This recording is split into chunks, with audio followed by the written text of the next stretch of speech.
দুঃখের কথা বলে আর কি হবে ভিউয়ার্স বলেন? ঠিক আছে, সাকসেস স্টোরি তো অনেক দেখেন ইউটিউবে, ফেসবুকে। তো আমার দুঃখের স্টোরিটাই দেখেন যে আমি সাকসেস না। এই যে দেখেন দুইটা ডিম এখানে ভেঙে ফেলছে, একটা ডিমও রাখে নাই, দুটোটা ডিমই ভেঙে এখানে ফেলে দিছে। এই হচ্ছে আমার ফস্টারের অবস্থা। তো ওরা কিন্তু বানজা, এমন না যে ওরা নতুন ডিমে তা দিচ্ছে, ওদেরকে দিয়ে আমি আগেও অনেক কবুতরের ডিম বাচ্চা নিয়েছি, কিন্তু কোনোভাবেই কেন জানি এই সিল্কিগুলার এক জোড়াও বাচ্চা আমি নিতে পারলাম না এখন পর্যন্ত। যেও আপনার একটা বাচ্চা হয়েছিল অনেকদিন আগে, ওইটাও আপনার পক্সে মারা গেছিল। এই হচ্ছে আপনার দুঃখের স্টোরি। মুরগিটার মুখ সামলে কথা বল। আপনার কক্সিডাইসিস হয়েছে। এই যে কক্সিডাইসিসের লক্ষণের পায়খানা দেখতে পাচ্ছি, এই যে রক্ত রক্ত রক্ত একটা ভাব আছে পায়খানার মধ্যে, এটাই হচ্ছে কক্সিডাইসিস।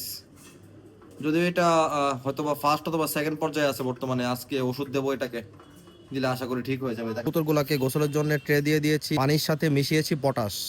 তো গোসলের করতে দিলে ওরা মহা খুশি, দেখবেন একটু পর পর একটার পর একটা ট্রেতে বসতেছে, গোসল করতেছে।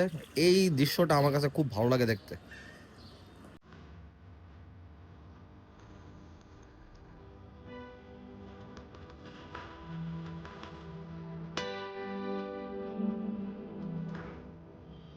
কাল্লু মামা চলে যাচ্ছে এখন গোসল করতে, একটার দেখা দেখি সবগুলো আছে।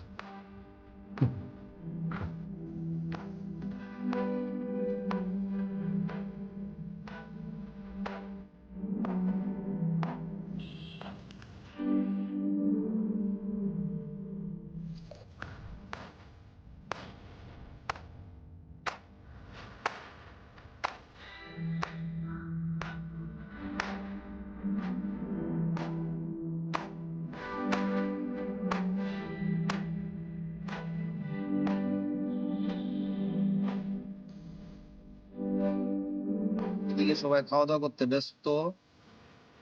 একটা ঘুঘু পাখিও এসেছে খাওয়া দাওয়া করার জন্য, আমি আপনাদেরকে দেখানোর ট্রাই করছি। এই যে একটা ঘুঘু পাখিও এসেছে খাওয়া দাওয়া করার জন্য, সে প্রতিদিনই আসে।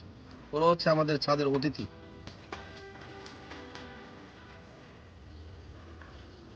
আমরা যে অ্যাকোয়াটিক সিড গুলো লাগিয়েছিলাম ভিউয়ার্স, দেখেন এগুলা কিন্তু জার্মিনেশন হওয়া শুরু হয়ে গেছে অলরেডি। অনেক জায়গা থেকে এই গাছটা ছুটতেছে। আশা করি খুব সুন্দর কার্পেটিং হবে এটার মধ্যে, দেখা যাক।